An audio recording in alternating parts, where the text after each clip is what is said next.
Welcome to Yin Yoga Lifestyle. I am your host, Colette Darville. Cultivating our body's resilience and inner silence and its application to all aspects of your life. Let's become enlightened and enjoy the power of intuitiveness and creativity.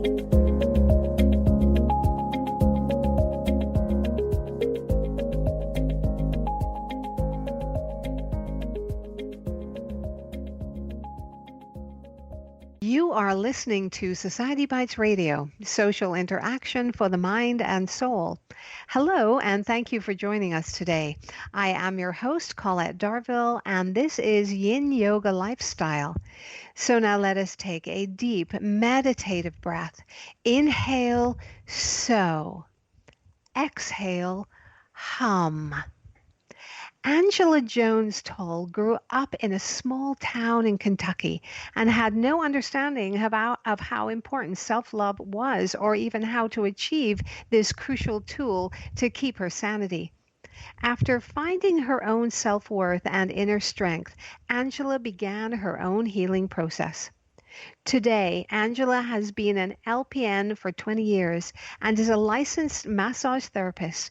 She was a graduate of Lexington Healing Arts Academy hands-on 700-hour massage therapy program, which includes a 108-hour clinical internship and an in-depth coursework in anatomy and physiology, pathology, kinesiology, movement, ethics, and career development. Angela is the owner of Pure Touch Massage Center in Maysville, Kentucky. She is an active participant in her church community and leads a women's open share and step study group for the Celebrate Recovery Ministry. Resonating with a goddess mentality helped her find her inner beauty, light, and strength. She has a strong desire to be an inspirational voice for little girls, young ladies, and women of all cultures.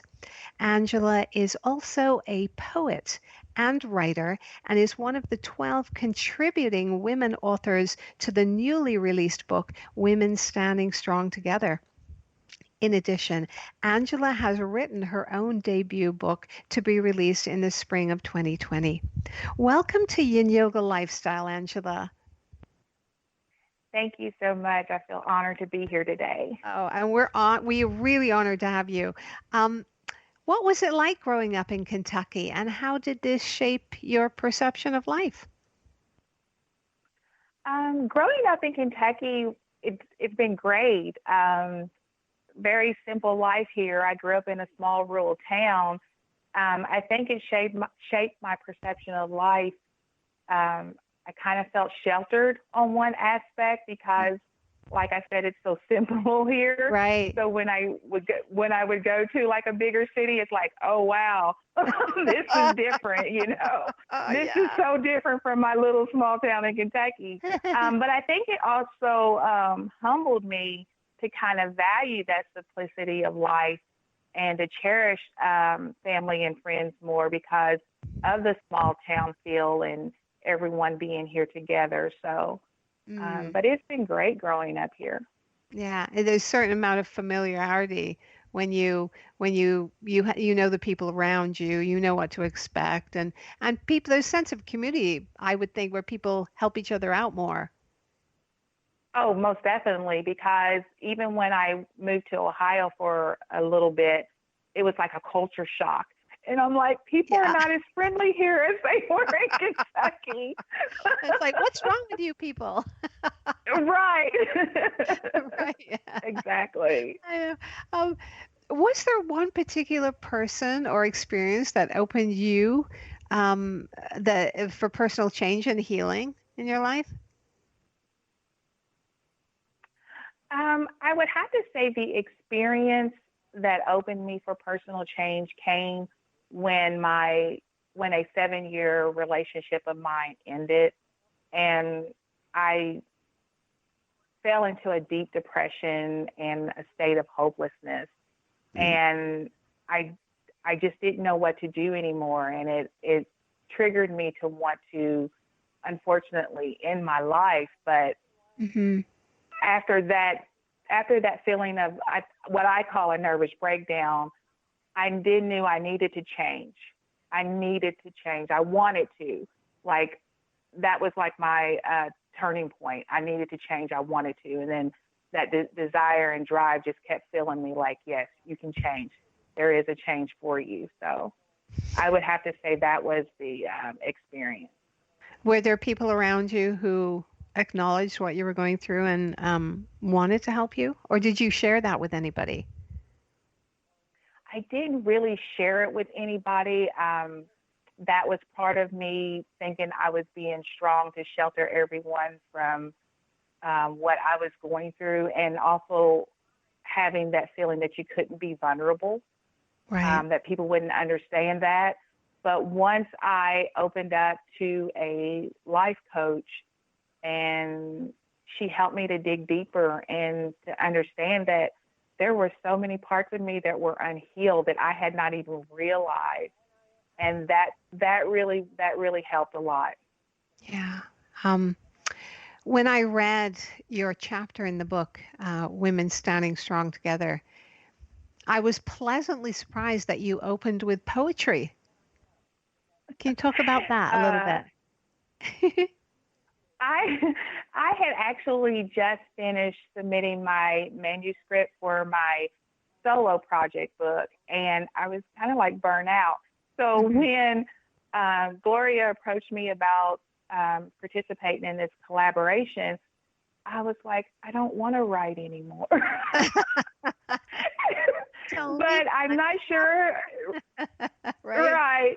I'm not sure how she worded it, but somewhere how she was, trying to explain to me, about doing this project, she threw out the word poetry, and it kind of struck me because in my solo book, I do have a few poems in there, and that had become my way of expressing myself and not putting a lot of pressure to be a Mm. perfect writer because I had never done this before.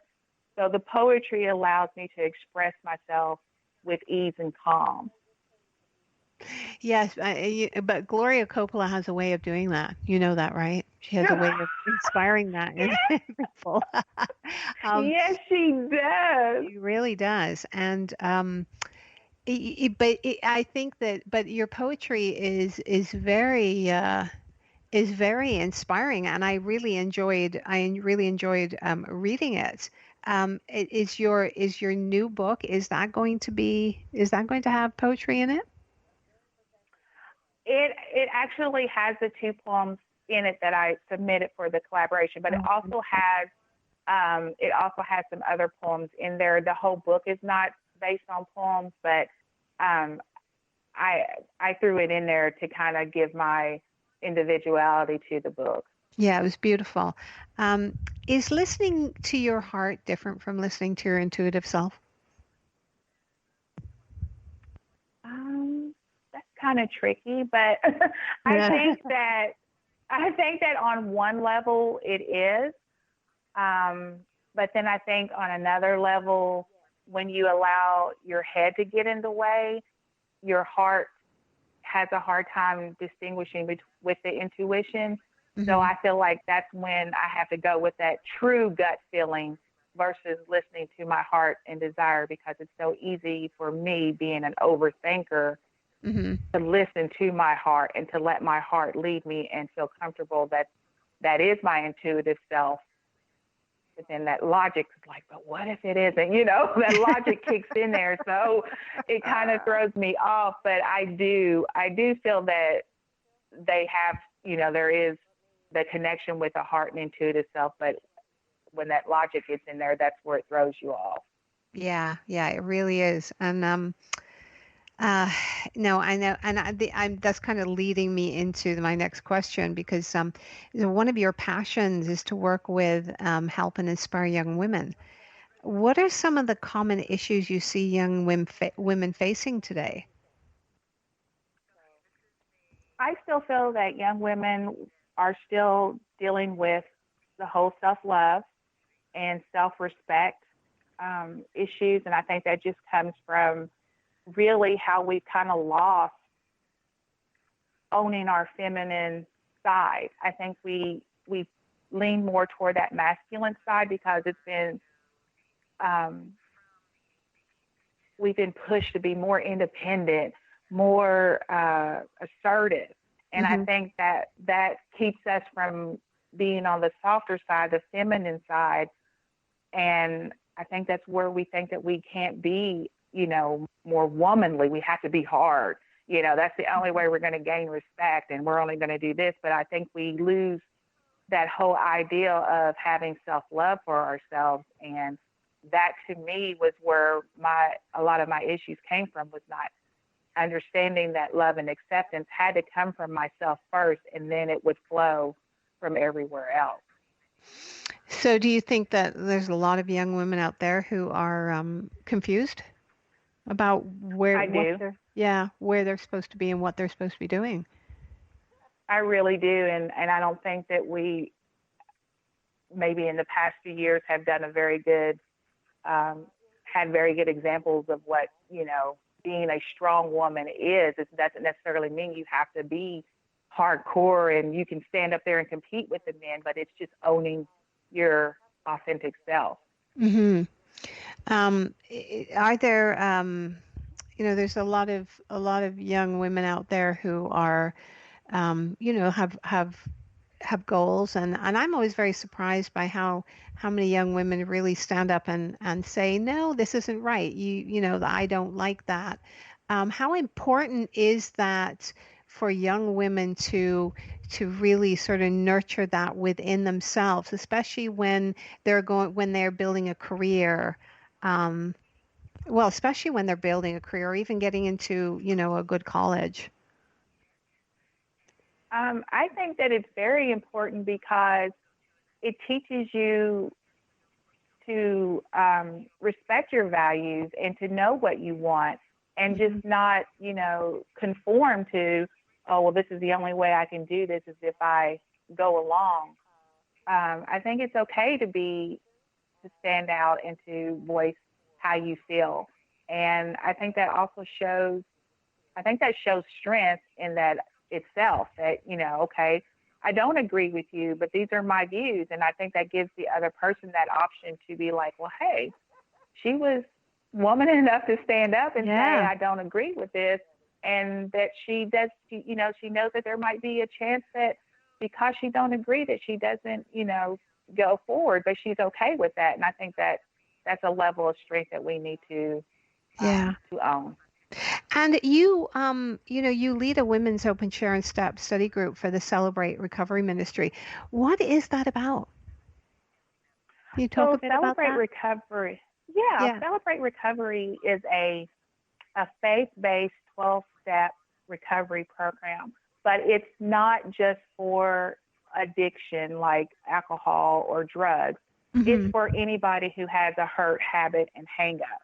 Right. And most of us do. And so um, it's to integrate worship and to have a community of individuals seeking healing and restoration. It's a safe place. We don't judge. It doesn't matter if the majority of the people are there are chemically dependent. What we realize is it's not those people that are taking up the seats. It's the other people that are Right. taking up the seats. I think the ratio is one out of every three is only there for the chemical dependency. It's the other people that are there for the anger, depression, codependency, anxiety issues, and things like that that we hold so strongly to. Yes. Yeah.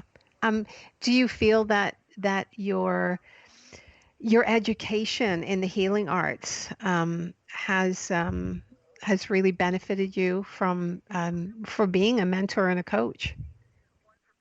Oh, most definitely. I mean, of course, being a nurse, I had that nurturing aspect, but when I got into massage, it really opened me up to a different way of healing and nurturing and connecting Hmm. and understanding that the mind, body, and soul is all one, and we need to get back into what is deep within us that we want to bring forth.